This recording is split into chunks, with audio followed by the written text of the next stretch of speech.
Yo, what's going on, everybody? Welcome to the Awesemo.com NBA Strategy Show, presented by No House Advantage. I'm Dave Loughran. With me, as always, Adam Scherer at Ship My Money DFS. 5-game slate today, Adam. And just to ruin my morning, Jordan told me tomorrow we have 13.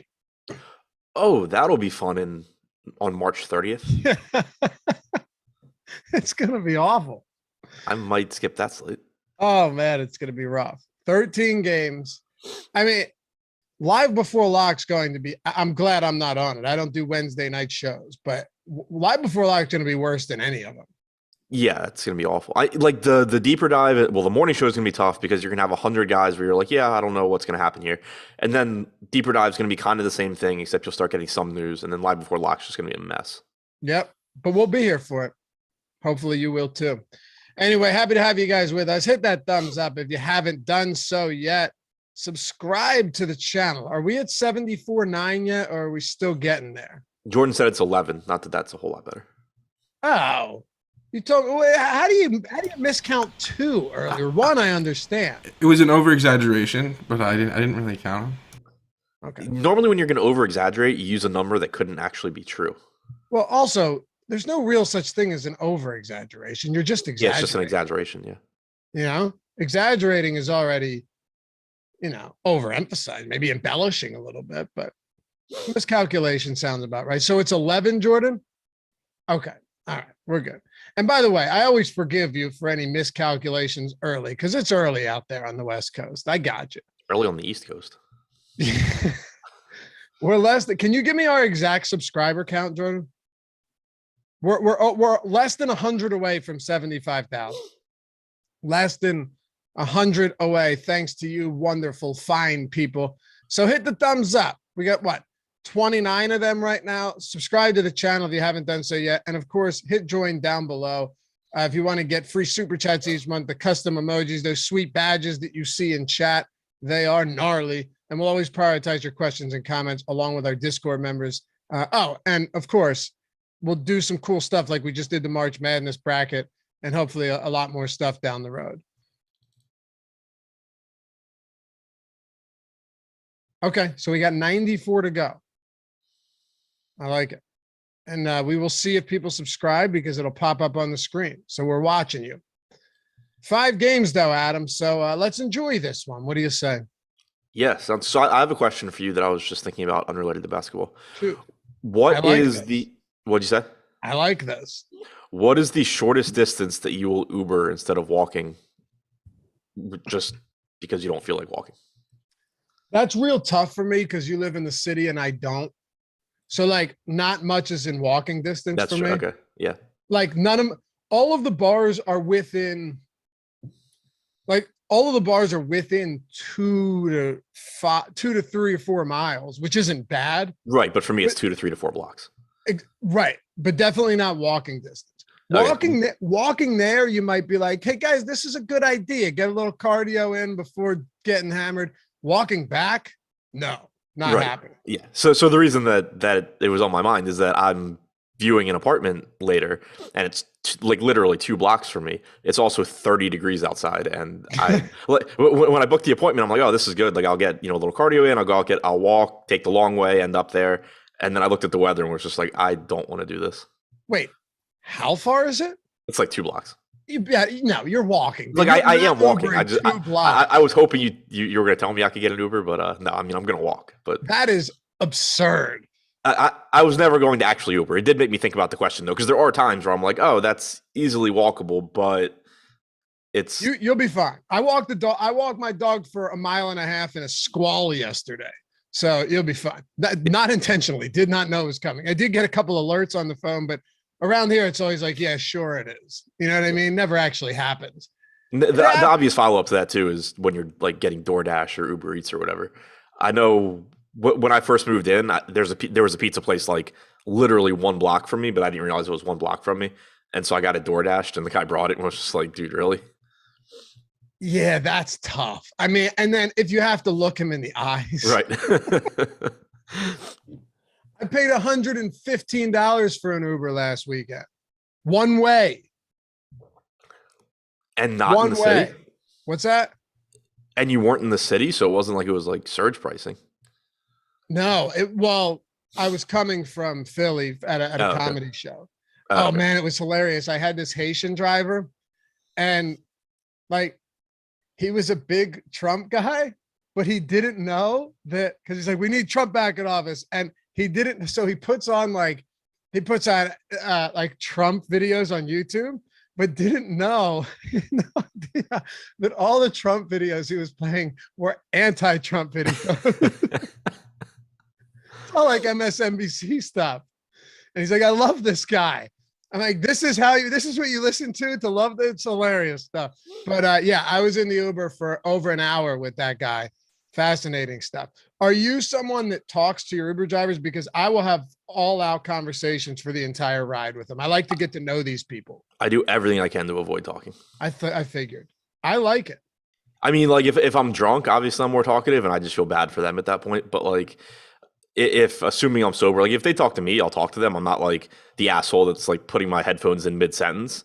Normally I'll have my headphones in when I get in the car originally, but like I'm not gonna like be like stop talking to me. But yeah, I'm certainly not starting conversations.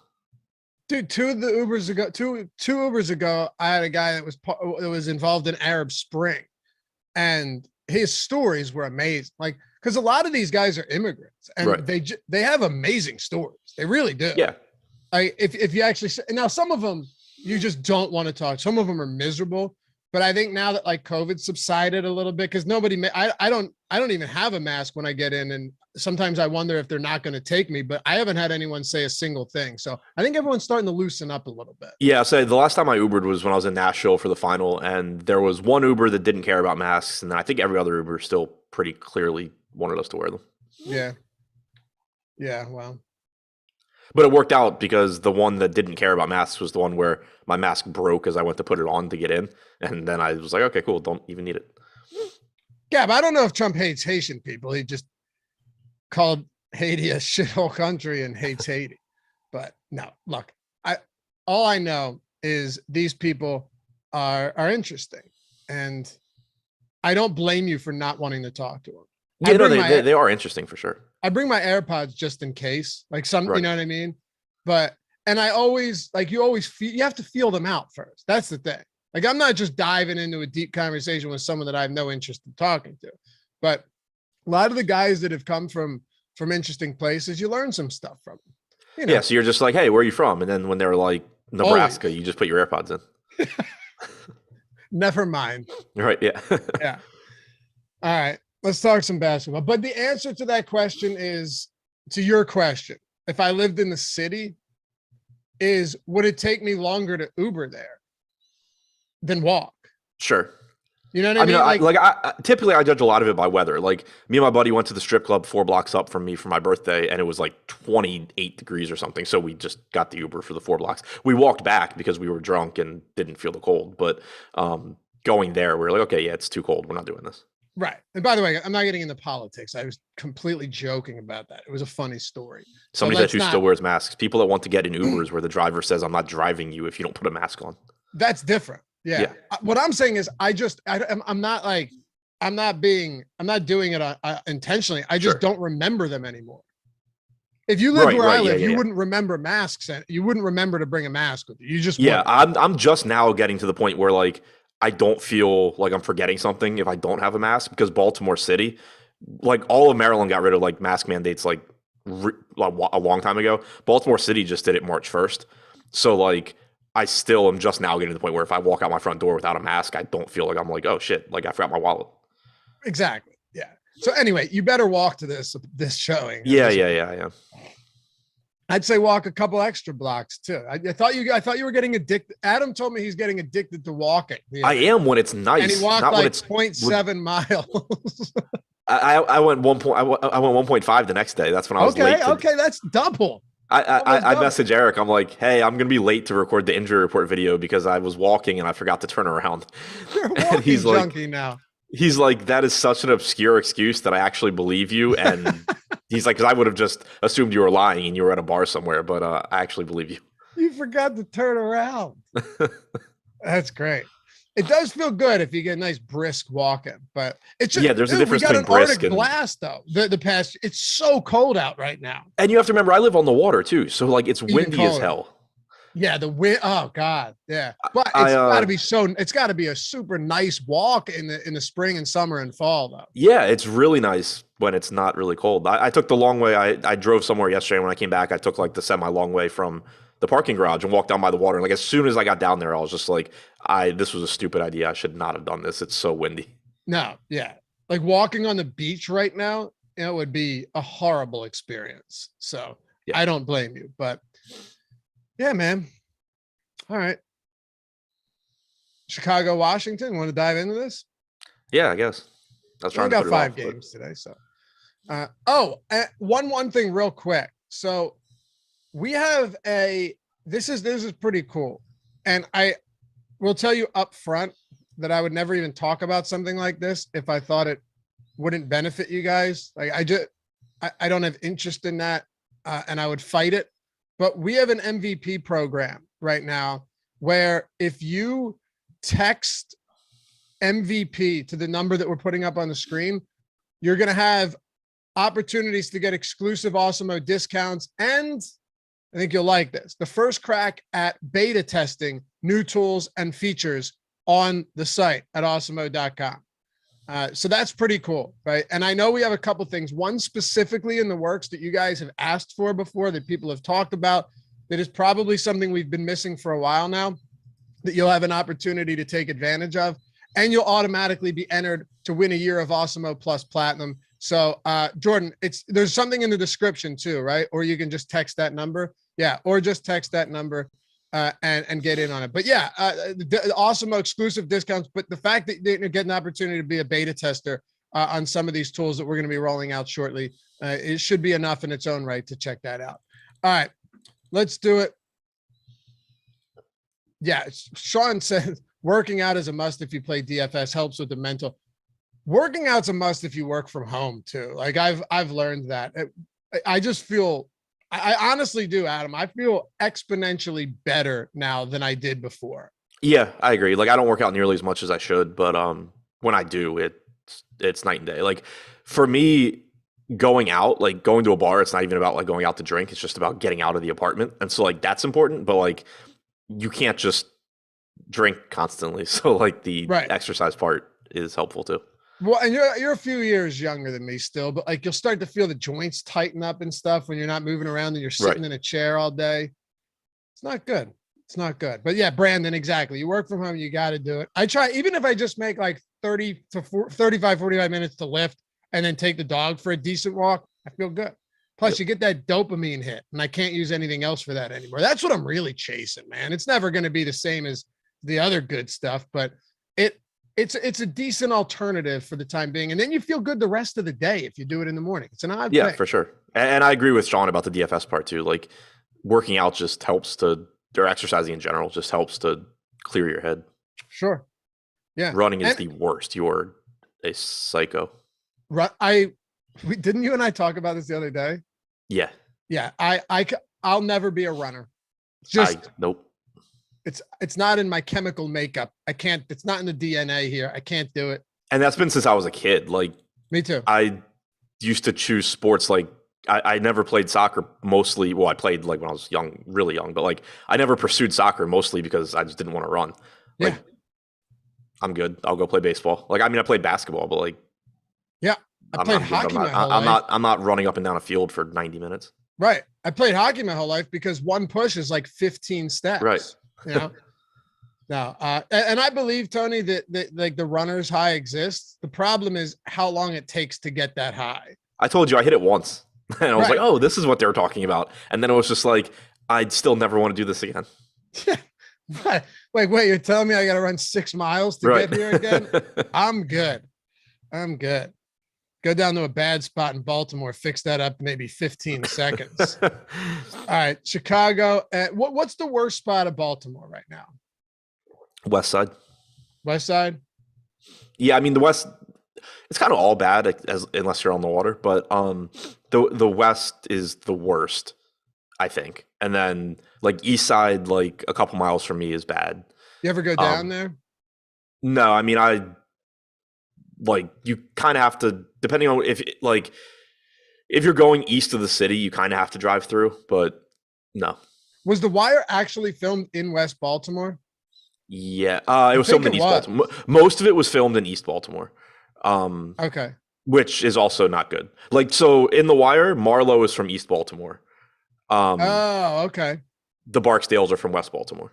Gotcha. Okay. Marlowe is from like 2 miles Marlowe north. Stanfield. Yeah, he's from like 2 miles north of me. Okay. That's kind of cool though. I mean, what a iconic setting. Yeah, it's nice it's cool because anybody that's seen The Wire, you can just tell them like exactly where I am relative to like different things. Exactly. They should have left the orange couch out. What?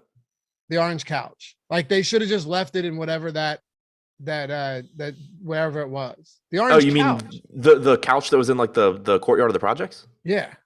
Yeah, I don't remember which projects those were. I think those projects might have been torn down. If you had a man cave or something, it's now low-rise projects. I just looked it up. Okay. If you had a man cave though, and you were single, they should make those. They should make the Wire couches. Marlowe was definitely not West Side. Whoever said that. All right, let's talk about Chicago and get into this a little bit. The Bulls 4-point favorites against Washington, playing their second of a back-to-back. For those of you guys that watched the betting video, we got that Caruso steals prop finally. God, the guy averages a ton of steals, just wasn't getting us there, but he did. We got our 2 steals from Caruso in the first quarter yesterday, and it felt good. But now they're on a second of a back-to-back, so we don't have any injury report, but I don't think we have to worry about much of that right now, at least. Adam, for Chicago, I don't think anyone was injured, so I don't think we have to worry too much about not having an injury report. What'd you say? That's crazy. I even said your name to get you back in the loop, and you still didn't hear it. You said nobody was injured from Chicago, so yeah. So I'm saying they're on a second of a back-to-back, so we don't have an injury report. But I don't assume we're going to have anything unless it's like a rest day for some of these guys. And I also, I don't know. Do you think we'll have a rest day for some of these guys? No, I don't. But also, the whole thing with the Greeks took place on the east side, also.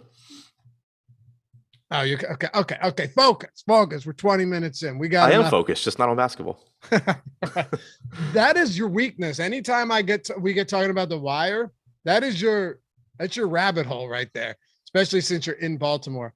But we have ownership projections updated not long ago, so we can dive into all of this good stuff. DeMar DeRozan against Washington, Vooch, Zach LaVine, all of them on DraftKings are separated by $300 once again. It's like you said, they're the same person from a fantasy standpoint a lot of these days. Yeah, exactly. Really, really good spot for Vooch. I mean, Washington doesn't have a ton in the way of rebounding. Vooch's price is down to $8,000. I think that makes him look great. DeRozan looks great at $8,300. So that is a little bit of a difference here compared to other Chicago slates. Is like these salaries just keep falling.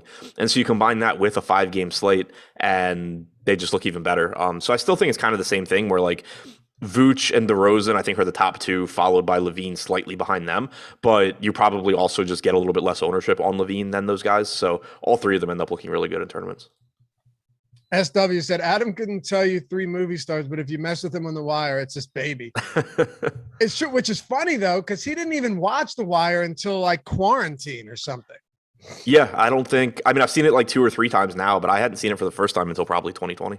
Yeah, it's crazy. Well, I'd seen season 1 a couple of times. I'd never made it past season 2 until like 2020.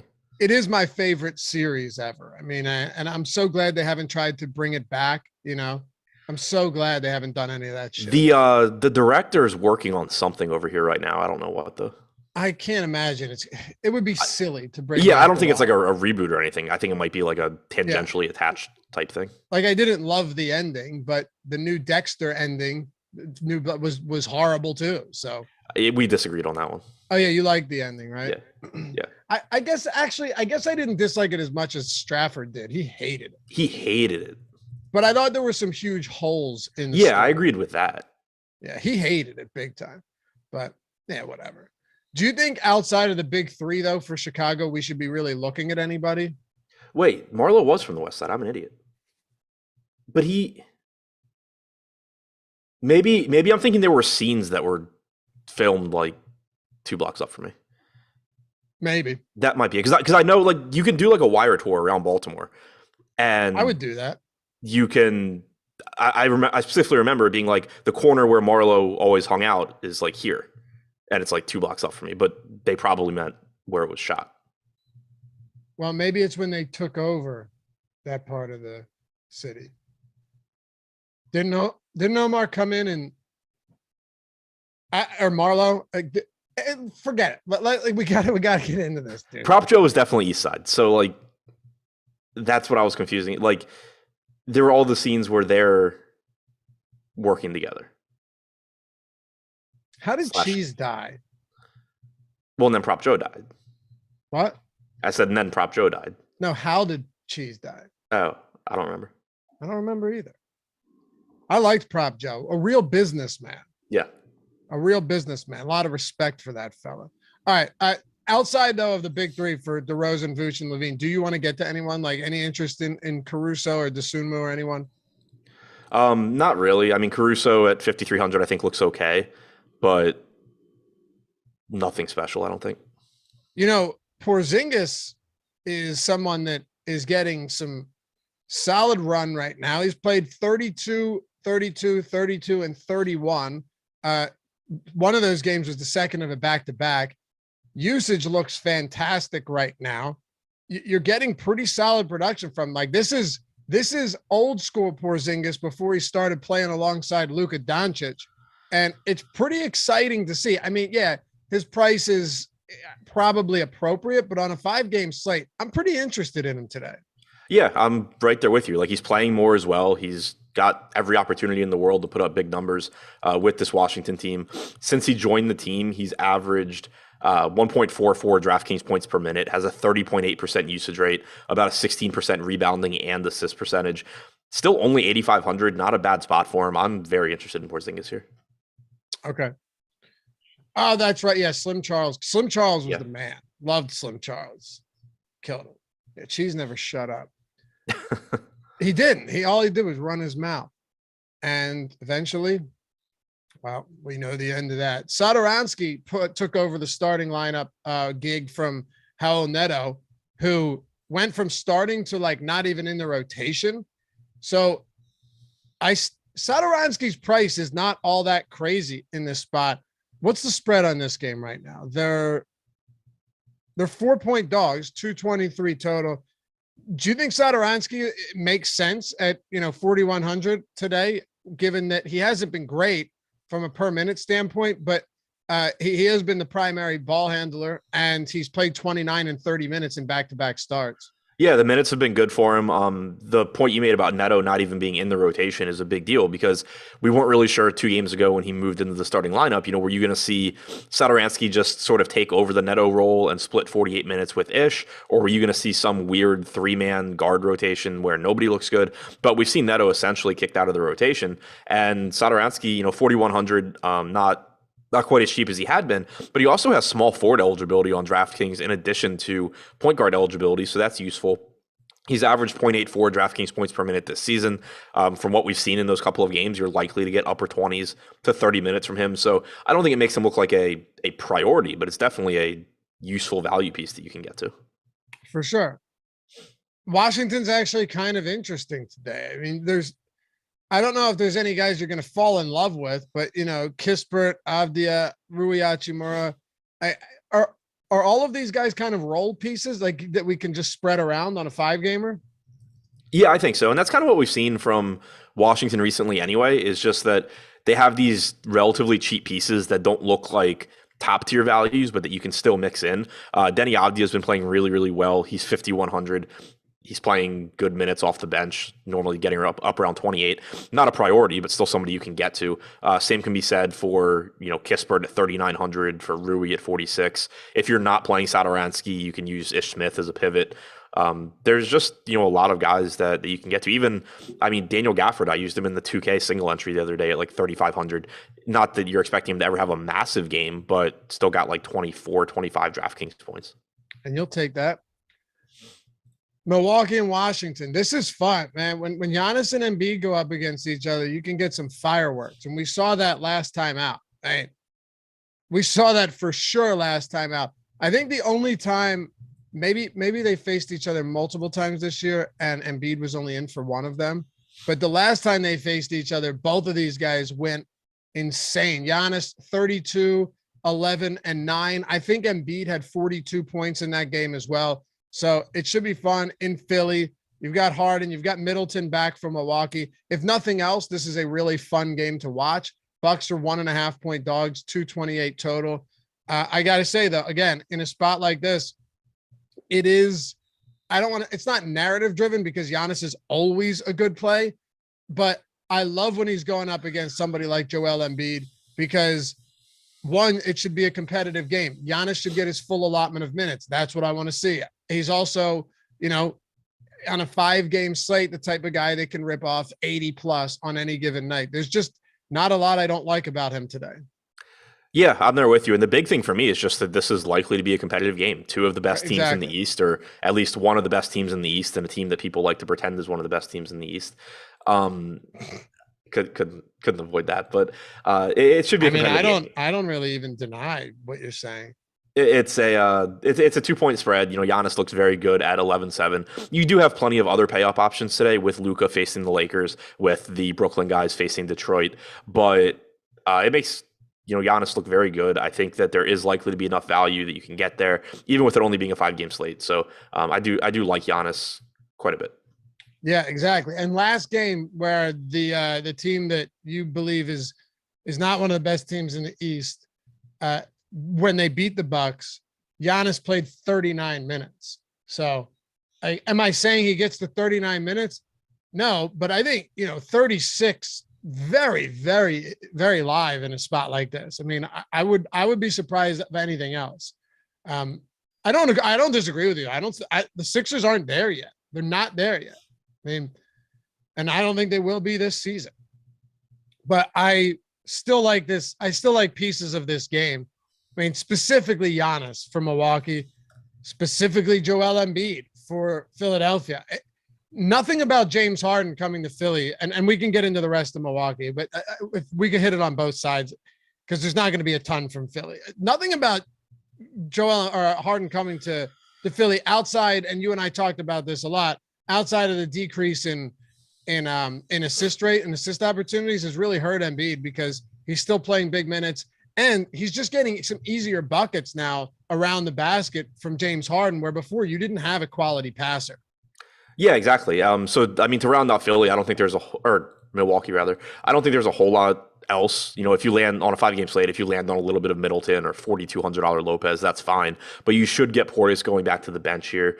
So it, kind of takes him out of play. So I think it's kind of Giannis or bust in most lineups for me from Milwaukee. As far as the Philly side goes, kind of the same thing, except it's Embiid or Harden or bust. But to your point, Embiid now has played 14 games with Harden. He's still averaged 1.66 DraftKings points per minute. He has a 37.2% usage rate, assist percentage is at 19%, rebounding percentage is at 19%, and he's averaging 35 minutes per game, which for Embiid is really noteworthy. On the other side, Harden in those 14 games has averaged 1.34 DraftKings points per minute, 25.5% usage rate, 40.8% assist percentage. So he should be less expensive than Embiid. He is. I think that if you just, are ignoring positions and price and all of that, Embiid's clearly the guy that you're going to get to. But Harden, when you factor in that he has point guard, shooting guard eligibility instead of center, and he's less expensive, looks pretty good as well. Agreed. Not sure said Harden can't get by anyone now. I have noticed he has had a tough time getting to the rack. Gab said Sixers not getting there at any time. Harden, the chemistry killer. No, I mean, they're still a lot better than they were without him. So they're just not there. But he's struggling to get to the rim. And when teams just dial in on it, he throws up the ball and it comes nowhere close. It's been really weird lately, but you're also seeing his price tag come down. I guess not down too much, but Embiid for me, obviously the top option for Philly. With Maxey and Harris prices coming down, do you think there's any meat on the bone there now that they've dropped below that 7K range and are, mid 6K, low 6K? Not really. I mean, obviously they play enough minutes where either of them can go out there and have a big game. And we've talked about it before that you see an increase in efficiency from Maxey when he's playing with Harden, but at the same time, you see a drop off in everything rate wise. So it's still really difficult to get to either of them, I think. Anything else for this game on either side? Let's talk about No House Advantage, sponsor of the Strategy Show. Bringing you an entirely different way to enjoy DFS with player prop contests. Gotta love it. 100% peer-to-peer, help you level the playing field. They got over 500 props offered there, and every new user gets a $25 deposit bonus when they sign up and deposit for the first time. All of you get a $25 deposit bonus using the promo code Awesemo, AWESEMO. They got big prize pools over there. You have mass entry capability, but the real kicker outside of just the deposit bonus is all of the tools that we have built specifically for No House Advantage, like the No House Advantage projections and the optimal lineup tool, are free 7 days a week, 365 days a year at awesemo.com. The props are static at No House Advantage too. They don't change throughout the day. So you're getting good opportunities to take advantage, find an edge there where other people just will not do it. Some will, of course, but many won't. And you're building lineups with props. There's no salary cap, just taking the over, the under, no juice on either side. The ones you like the most go at the top of the lineup. They get the most points. The ones you are least confident in go at the bottom. They get the fewest amount of points, but you can use all of our tools. You can use OddsShopper. You can use our player prop tool to compare it against what is going on, what the props that they have at No House Advantage. Win some money. Get your $25 when you sign up with the promo code Awesemo. Go to nohouseadvantage.com. Go to the App Store, the Google Play Store, wherever you want to grab it and start playing today. Again, Awesemo. AWESEMO is the promo code for a $25 deposit bonus for new users. All right, let's get to Detroit and Brooklyn. So this team looks a little different now. Jeremy Grant's done for the season. Makes sense. You're going to get a lot of Marvin Bagley interest today. And that's probably where we should start. As a matter of fact, let's just start with Bagley here, who is probably going to play another healthy dose of minutes, 35 minutes in back-to-back games, Adam. Yeah, and should play a lot again today. 5,600, good matchup against Brooklyn as long as he can avoid foul trouble. He's around the fantasy point per minute guy. I think it's just a really favorable price tag, makes him stand out as the top guy from Detroit. D-Fick, Adam, struggling to find from yesterday, but you mentioned using standard deviation to calculate randomness in FC. Can you elaborate a little? It's just a setting under you're talking you're not talking about the randomness setting? No, Greg had asked me what I use for randomness on the show yesterday. Okay. So I just take everyone's in Excel, I have everyone's standard deviation from the boom bust tool, and I just divide that by their projection and then multiply it by 200 and then use the normal standard deviation in Fantasy Cruncher. Okay. So outside of someone like Bagley, are we getting to an inexpensive Killian Hayes? Cade Cunningham leads the team in usage rate this season, and it should probably come up even a little bit more without Jeremy Grant on the floor. It's a bad team, but at the same time, there's going to be a little bit of value here, or at least some intrigue on a very abbreviated slate. Yeah, I mean, the rest of the team, I think, is playable. It just doesn't stand out nearly as much as Bagley does. Cade Cunningham's playing a ton of minutes. He's shooting guard, small forward. But 8,800, I think, is a pretty healthy price tag. It's probably about where he should be. Same can be said for a 7K Sadiq Bey, 5K Isaiah Stewart. Killian Hayes at 3,900, certainly a reasonable value. But I would throw him into that same category as guys like Corey Kispert, Tomas Satoransky, guys like that. So I think it's Bagley is the priority. And then, any of Cunningham, Bey, Stewart, Hayes are just reasonable plays here and there.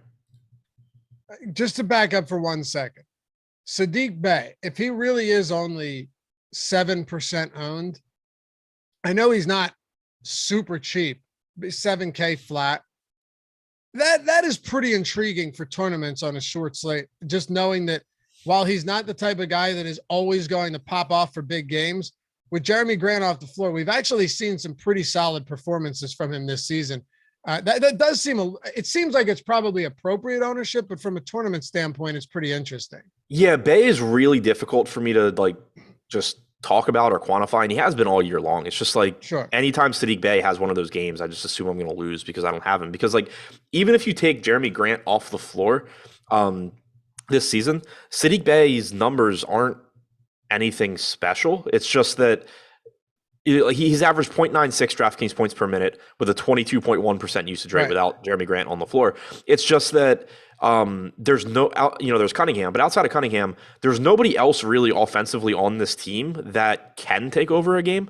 So even if on average Sadiq Bey is just going to sort of be close to a point per minute and be correctly priced, you're just going to have those games where Sadiq Bey is shooting well and there's nobody to take the ball from him because the only other guy is Cade Cunningham, and you just get ridiculously big games from Exactly. It's really the simple. It's like sometimes Sadiq Bey does stuff.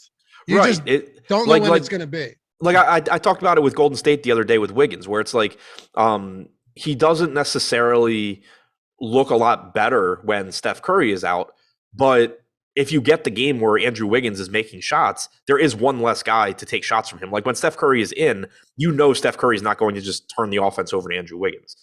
When he's out, right, you can see Wiggins just take over. It's the same thing with Detroit. 100%. When you take Jeremy Grant out, it doesn't mean Sadiq Bey is just going to smash every game, but it limits your offensive options now to simply Cade Cunningham and Sadiq Bey. And if Sadiq Bey is taking over, Cunningham's probably going to let him do it. Jordan, Jason asked what the number was to text. Can you throw that in chat or put it on the screen? For those of you guys that jumped in earlier, we're doing like, if you text the number, if you text MVP to the number, you're going to be like the first to beta test some of our new tools. We got some great tools coming up and have access to some exclusive discounts and offers as well. So if you didn't hear that earlier, you want to get in on that. There you go, Jordan. So you just text MVP to that number. Yeah. All right. What about with Brooklyn, where we've seen some big games from Kyrie and Durant in the same nights lately, which is good to see. It's still always an awkward spot where both of them are now like, neither of these guys are, you're not getting it. You're paying a premium on either of these guys. And I hate Brooklyn because is it possible that both of them can pop off for a big game? Absolutely. I think against Memphis, both of them did. But it's also possible that you just pull the wrong number one day, Adam, and one of them is deferring to the other because they're both elite scorers. Yeah.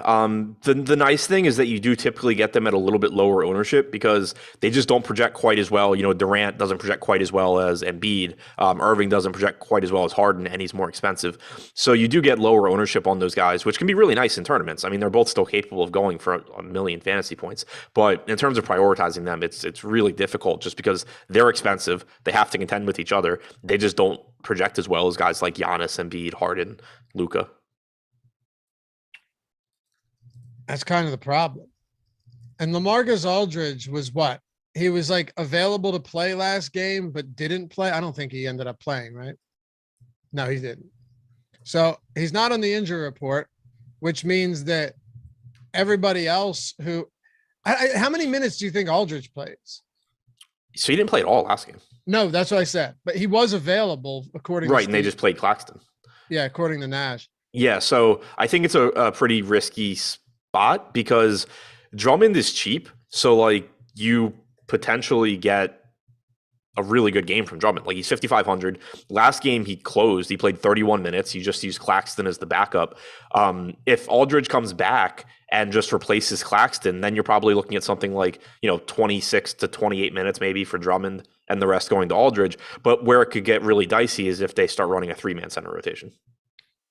I don't know if Drummond really comes in at like 17% or whatever we have him at. That seems, I guess it's fine. He's so cheap. Like if he only plays 24 minutes, he still looks good. Yeah, and it is a short slate. I guess I get it. 18%. I mean, he should just eat Detroit alive. Yeah, that I can agree with. Anything else for Brooklyn you want to get to? No. Okay. Let's talk about the Lakers and the Dallas Mavericks. LA Lakers looking to be, so Anthony Davis is doubtful, whatever, right? He hasn't played in a month and a half, but he is technically actually doubtful. LeBron James is also doubtful. I was surprised that Westbrook has only played 3 games with both of them off the floor. I guess there wasn't that much overlap. Well, when LeBron missed all those games earlier, Davis must have been in for most of them because Westbrook, the 28th of January, 7th of March, and 23rd of March, he hasn't been bad. I mean, 24, 9 and 8, 17, 10 and 6. That's not great. 35, 4 and 5. I remember that game because he started off dismal and now finished with 35. I think they went to overtime. That was the game where he chucked up that awful 3-point attempt with a hand in his face, like 8 feet beyond the arc, because he was knocking down threes late in the game and just took a horrible, ill-advised shot, and they ended up losing. I remember that one vividly. But what are we doing with Westbrook today would be the big question. So I actually still don't think he looks that good. Like, he's 8,800 on DraftKings. The matchup against Dallas is not particularly appealing. He's averaged 1.3 DraftKings points per minute without LeBron or Davis on the floor this year. So it's not like he doesn't have a really high ceiling. You know, he's got a 32% usage rate, 37% assist percentage, 12% rebounding percentage.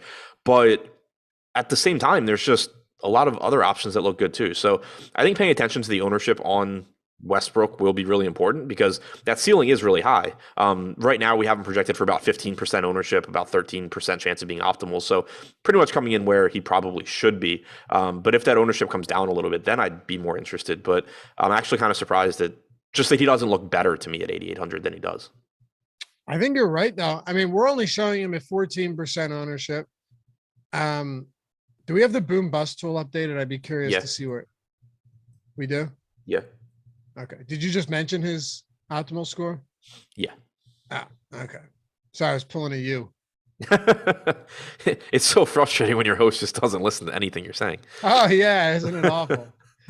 No, I had to say, based on chat, Oz was a good show, but if you really think it was still good after like the first half of that 4th season, because they cut it in 2, it got so repetitive. Like, there's only so much insane shit that can happen in prison until it starts getting like so unrealistic that you can't watch anymore. Just one man's opinion. Humboldt, by the way, totally agree with you.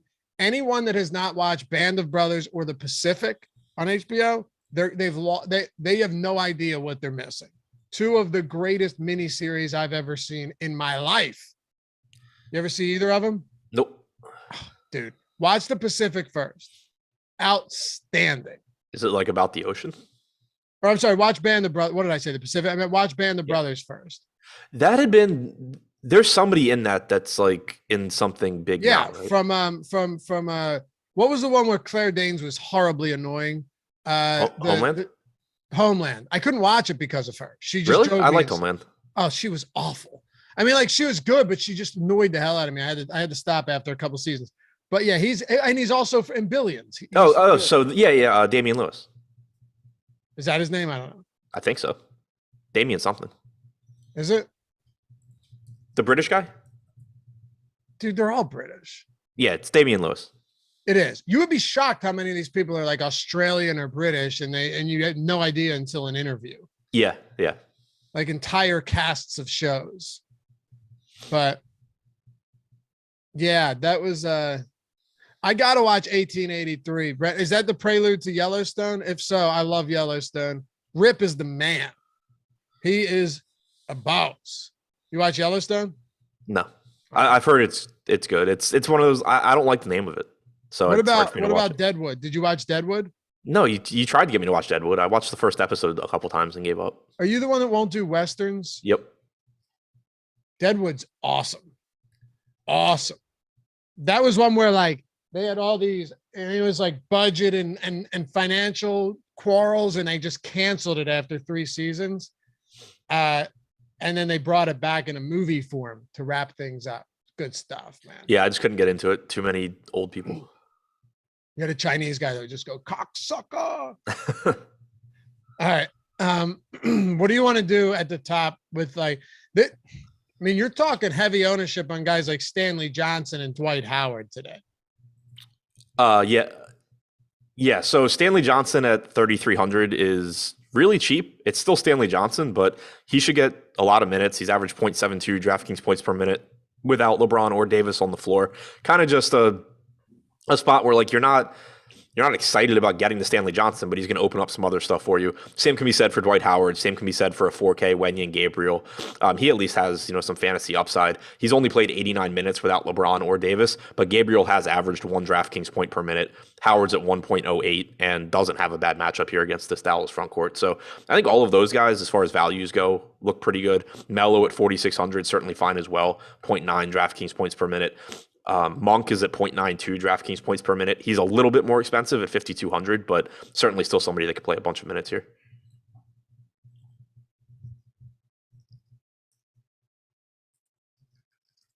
Are you there? My fault.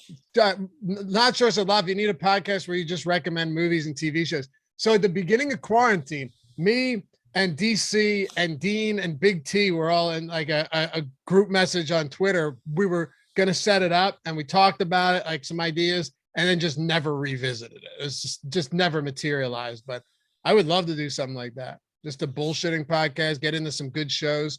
And yes, True Detective season 1. I'm just throwing this out there for you guys, and then we can move on. But I think you'll thank me for this. If you have not seen season 1, forget about season 2 with Rachel McAdams and Vince Vaughn. Sucked. Season 3 was okay, but don't even. Here's my one counter to that. So I agree with you. Season 1 is phenomenal. I just want to say season 1 of True Detective is my favorite single season of television ever made. Go ahead. Yeah, I think that's fair. I feel like season 2 gets hated on a little bit too much just because of how good season 1 was. Like, if season 2 was first and season 1 was second, I think people would just like be like, yeah, season 1 was whatever, season 2 is great. That's my only thing. Like, when I watched it, I didn't like feel like I had to skip through season 2 because it was so bad. It was just like, this isn't as good as season 1, and it's disappointing because I just want more of season 1. Oh, well, hold on. Then you didn't watch it as it aired. You watched No. I watched it back to back to back. So that may be the disconnect here. If you're someone like me or someone that was watching them every Sunday at 9:00 when they came out for season 1, right? Matthew McConaughey, one of the best performances. Him and Woody Harrelson are 2 of my favorite actors, just straight out.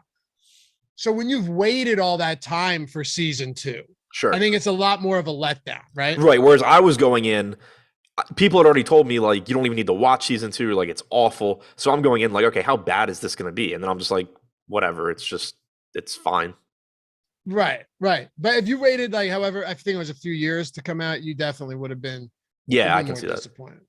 Hey, hit that thumbs up for us if you guys don't mind. We got almost 550 people watching here. That would be great. And it would be greatly appreciated as well. Also, get us to 75 subs. When we started the show, we're 94 subs away from 75,000. Absolutely great stuff. How about Dallas? Luka Doncic right now projecting for the highest ownership on the slate against this disastrous Lakers squad. I mean, what the hell is this price on Luka? 11.4 is insane. I don't understand it at all. You can't make Kevin Durant 11.3 and make Giannis 11.7 and then make Luka 11.4. It just doesn't work. So yeah, he's underpriced. He should be the most popular. That being said, you do want to still pay attention to the ownership and how it relates to everybody else, because just because Luka is clearly underpriced and looks like the best option doesn't mean that you should just, that nobody should ever be playing Giannis and all that. So this is a situation where I'll be really interested, especially in higher stakes and or smaller field stuff, to maybe go to somebody other than Luka, because I think what you're going to see happen is in large fields, Luka probably won't get enough ownership for you to really want to get away. Like right now, we only have him projected at 28 to 29%. But in your single entry stuff, your smaller fields, or, if you're somebody that plays higher stake stuff, there's a really good chance that you see that ownership gap go from 30% Luka, 20% Giannis to something like 60% Luka, 10% Giannis, or something like that, where you get a much bigger benefit from getting away from Luka. Right. Yeah, because that's a good thing about pivoting in tournaments away from an elite player is if you're pivoting to a low-owned elite player like Giannis or some of these other guys, they can still go for 80. Right. Yeah. It's a lot different than like chalk value where you just go to another value play that's clearly not in the same position. Because with value, it's not about how good they are. It's how good the position that they're going into is. Yeah, it's always a lot of pivoting. It's not, and we've talked about this a ton, like it's not just looking at somebody's ownership and saying like, oh, I don't want to play somebody that popular. You have to have guys that have a similar range of outcome. You don't want to just be pivoting off somebody and saying, oh, well, I hope he breaks his ankle and I win.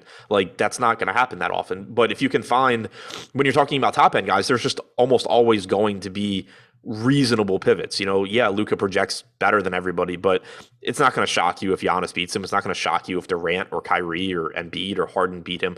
Whereas, you'll get like a 4K Tyus Jones and people are like, oh, I can't play him. He's 70% owned. And it's like, oh, well, who else are you going to play that's a starting point guard and playing 32 minutes? Exactly. Tony, yeah, I tweeted about Windfall on Netflix. Absolute putrid shit. Don't watch that movie. Don't watch it. There were people that were like, I liked it. A couple of people. I don't know what you like. It was horrible. Jorge with the super chat. Yesterday, I joined Awesemo Plus with Fantasy Cruncher. Never won an NBA slate because my lineup sucked. After using Fantasy Cruncher, I'm broke. Oh. After using Fantasy Cruncher, I won not first place, sadly, but I finally won something. Join Awesemo Plus. Hey, congrats, man. Love to see it. Yeah, the Fantasy Cruncher add-on is huge. He didn't actually say he went broke. He said, is that Josh's burner? He finally won something? Josh isn't watching this one, but if it was later, Josh would be in there saying stuff. Oh, I thought he might be because I saw like 3 different people referencing him, so I thought he was here. That's disappointing. Well, there's got to be something going on that's referencing Josh. I don't know. Yeah, well, if he's not here, I feel like a dick, but oh well. I don't think he is. All right. Well, yeah, what were they talking about? Whatever. Forget about it.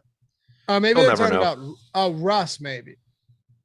Oh, that's probably it. Because Josh was like all over Russell Westbrook for a long time. Yeah. Anyway, anything else for Dallas? Sorry, Josh. Not really. I mean, Brunson at 5,900 looks okay. Obviously, his production takes a hit when Luka's in and when Dinwiddie's in, but you're still likely to get 32 to 34 minutes from Brunson in a good spot. So not a bad price there. If you get to a little bit of, Bullock, Finney-Smith, Powell in tournaments, that's fine. But I think Luka very clearly the top guy here, followed by Brunson. Okay. Last one, Utah and the Clippers. This could potentially make things interesting. You know what sucks about this, though?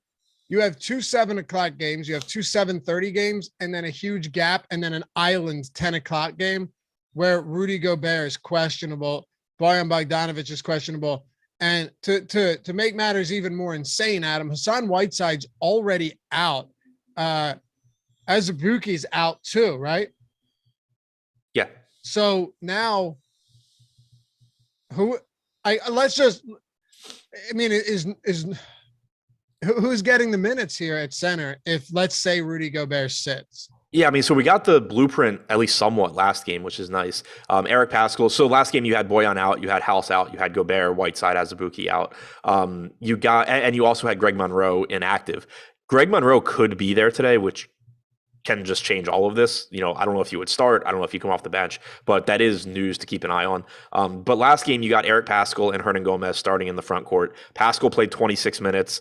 The game kind of got out of hand, but it didn't look like he was going to close anyway. Hernan Gomez played 29 minutes, including garbage time. Don't know if he would have closed or not. But it makes it so, if everybody's out and if, for example, Monroe is still inactive for some reason, then looking to a 4K Hernan Gomez or a $3,300 Paschall isn't bad. Same goes for Rudy Gay, who played 23 minutes, including garbage time, which is weird because it's Rudy Gay. It is kind of strange that he played like 8 minutes to close out the fourth. Yeah, the guy that Utah is just constantly going out of their way to limit his minutes. They're like, hey, this game's out of hand. Go get him. Right. Yeah. Hey, have at it, pal. If Rudy Gobert plays, are you interested at all? Yeah. 7,300, I think, is an insanely cheap price tag on Gobert. It's not a bad spot against the Clippers front court either. So if he's in, I think he looks like one of the stronger mid-range plays, actually. What about Mitchell? He's sort of there. Like, I think that, he's in that same range with Cunningham, with Russell Westbrook. I don't think there's a huge difference between like him and Westbrook, for example, which again is crazy when you consider that LeBron and Davis are out. But, they're both, Mitchell's around like a 1.25 fantasy point per minute guy. Russ without them is at like 1.3. So I think they just all kind of look comparable and should probably be getting similar ownership. Anyone else from Utah right now? Just assuming that everyone plays. Assuming everyone plays, no. If guys start getting ruled out, then again, you just get more value from guys like Hernan Gomez, Pascal Gay, even possibly O'Neal. And if Boyan's out, there's a good chance you're getting a bunch of minutes from Clarkson too, because it makes it a lot easier for him to close. Right. Okay. Before we wrap this one up with the Clippers, there's really only, in my opinion, one guy that's viable from this team right now. I got to ask you guys, what would you do if you caught a break with the potential to net a couple $100,000 with less than $100 investment? Well, I know what Jordan Klein would do. He'd go to breaksofgod.com to catch that break. Breaks of God is the latest sports card collecting trend to catch fire in America. And it's how sports card collectors of all ages are building high-value card collections without huge investments or risk. It has quickly become a popular and economical way for sports fans to get potentially high-value or rare cards without having to buy a $1,500 box or case themselves. From football to baseball and everything in between, there are many slot options available for under $100 so you can get in on the big money action. Breaks of God box breaks dramatically increase your odds of getting big money premium sports trading cards for a fraction of the cost of expensive, hard-to-get boxes. All those cards are broken from sealed premium boxes live on Instagram, and the cards are shipped directly to you for free when the live break is over. Slots are limited, however, so act fast. And to learn more about how you can hit big money cards and get 30% off your first break, 30%, go to breaksofgod.com. It's BREAKS of God.com/A30. That's A30, breaksofgod.com/A30. Get 30% off your first break. Also, make sure to follow them where, Jordan, on Instagram? Breaks of God. Breaks of God. I love it. So with that new, JoJo said, say, I can't say it throughout the whole read. You can't, it has to be at the end. People have to know what I'm talking. Could you imagine someone tunes in watching, oh yeah, we're paying these guys to do this, and we have a deal, and he's just saying like, oh, everything over at Breaks of God is, no one's gonna know what I'm talking about. So, right? Yeah. So we are sponsoring this show, and it's turning into a South Park ad. Exactly, just doesn't work. But we'll sneak it in there. Jordan, on that new neat little gadget that you have, show Adam what you have. Can you? Well, you got this thing where you can just tap buttons and switch the scenes over to all different scenes. Pretty cool. Look at that. You just tap a button, goes to 1-man, 2-man, goes to sponsor. Nice. Pretty Are you cool playing stuff. with a Rubik's Cube virtually? No. I guess. I don't know. It's pretty neat though. But did you see that? There's like 8 Rubik's Cubes. Like, oh, I know. I didn't know what that was. It's like a bingo board. Oh, that's the not bingo. Tic-tac-toe board. Yeah, Rubik's Cube. That's the logo for the software we use. But yeah, I don't know, but Rubik's Cube has many sides. I thought you were over there with like a Rubik's Cube, paying even less attention to this show than I am. Say that again. Oh, you got a Rubik's Cube? Oh yeah, man. Nice. Oh yeah, I love these things. Speed Cube right here. But the question I wanted to ask you now, I can't even remember what it was. I guess we could talk about the Clippers. I guess we could get out of here talking about. Oh, what I was going to say, Jordan, do you have an option where you can hit a button and bring your mic hot with that, or is it only for the video stuff? No, I'm gonna. So it's video. I just got it like on Sunday or Saturday. So I'm gonna figure out the audio as well. That'd be sweet. That would be sweet. All right, Clippers. Worst transition of my life as a host of these shows. I like Hartenstein because I think there will be some opportunity for him to maybe play some additional minutes going forward. Last game was a blowout. We already know that Tyronn Lue doesn't want to start these guys big minutes right now. So can we with any confidence get to anybody outside of maybe Hartenstein for the Clippers right now? Not with confidence. I mean, I think if you're going to go gamble on guys here, it is Hartenstein or maybe Zubats. Zubats, a little bit more expensive. But outside of that, I mean, it's really tough to pay $7K for Reggie Jackson. We know they don't want to play him a lot of minutes. Marcus Morris is limited. Nick Batum is limited. Paul George might be back, which just makes everybody look worse anyway. Somebody in chat had asked how many minutes Paul George plays if he comes back. I have no idea, but I feel very confident saying not enough to be worth $9,000. So yeah, I don't know. I don't like much of anything from the Clippers outside of maybe grabbing a little bit of Hartenstein or Zubats. Okay. Do you think we get Paul George back today? He hasn't played since the 22nd of December. Yeah, I doubt it, but we'll see. I think he suits up. I kind of assumed it was going to be like he's going to come back this week. He's questionable on Tuesday. He doesn't play. He ends up playing the next game.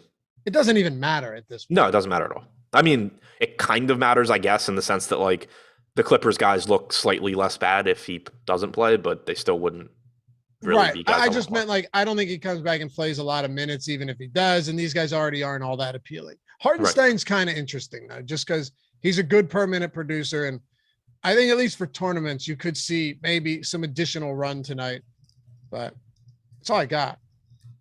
Is that all you got? Yep. All right. Follow Adam at Ship My Money DFS. And what time can they find your tournament plays video? Should be up around like 2:30, 3-ish. Tough to do those these days.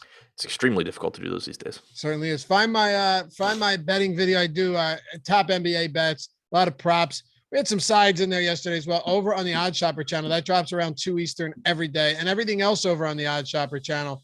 Would love for you guys to check that out if you're into that sports betting type of stuff.